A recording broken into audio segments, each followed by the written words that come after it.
Lorsqu'on crée un tutoriel dans Outclass, eh bien, il faut savoir qu'il y a 4 manières différentes de le diffuser. Donc ici, si je reviens dans l'onglet Mes tutoriels, on voit que j'ai accès à certains tutoriels en consultation. Donc je peux directement cliquer depuis mon tableau de bord d'utilisateur et accéder à mon tutoriel. Donc ça, c'est la première manière de le faire. À ce moment-là, le tutoriel est un tutoriel privé.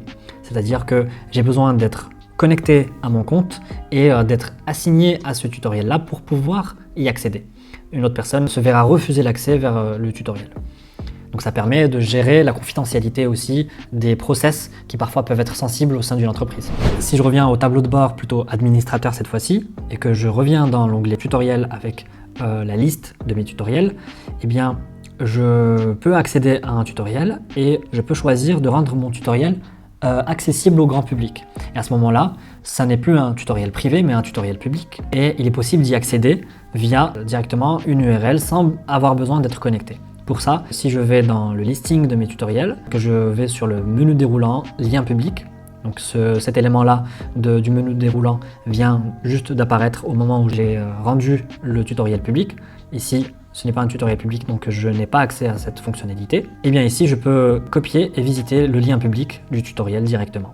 Et je peux faire la même chose avec une session guidée qui sera directement accessible de manière publique sans avoir besoin de se connecter. Si je clique ici, ça va m'amener directement dans l'interface de tutoriel public. Il faut savoir qu'en parallèle, l'interface pour un utilisateur qui est connecté existe toujours. C'est juste que là, on crée une possibilité supplémentaire d'accéder à ce tutoriel-là via un lien public. Donc ce n'est pas le même lien et ce n'est pas exactement la même interface. Par exemple, on n'aura pas en dessous du sommaire les activités interactives comme le parcours d'apprentissage, comme le fait de poser une question à l'intelligence artificielle pour qu'elle nous donne la réponse sur la base de ce tutoriel-là. En revanche, il va être possible de créer une nouvelle session. Mais alors par contre, il n'y a qu'une seule session par tutoriel et par appareil. Si on veut créer une deuxième session, elle va venir écraser la session précédente et donc c'est un peu plus restreint. C'est pour ça que c'est intéressant aussi d'avoir en parallèle un tutoriel accessible en mode privé avec un vrai tableau de bord qui va pouvoir gérer les différents contenus. Là, si je clique ici dans une des tâches, il n'y a qu'un seul onglet qui est disponible en mode navigation publique. C'est l'onglet des instructions de travail. On va retrouver donc notre mode d'emploi ainsi que les différents outils à utiliser pour réaliser nos tâches.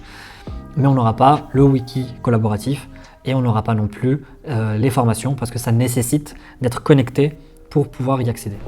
Il est possible non seulement de générer un QR code qui sera scanné par l'utilisateur, que vous allez pouvoir directement coller par exemple sur un mur ou sur un produit, une machine. Du coup, l'utilisateur va pouvoir y accéder directement sans avoir besoin d'aller sur son tableau de bord et aller chercher le tutoriel. Ça évite un certain nombre de clics et du coup, c'est plus efficace dans un flux de travail qui est fluide au quotidien. Et donc, la dernière manière de faire, eh bien, c'est justement d'exporter en PDF son tutoriel. C'est dans des cas précis où, par exemple, vous n'allez pas pouvoir accéder à Internet et que du coup, vous ne pouvez pas naviguer dans les interfaces et que vous avez besoin d'un PDF statique qui va revenir sur les différentes étapes opérationnelles à réaliser.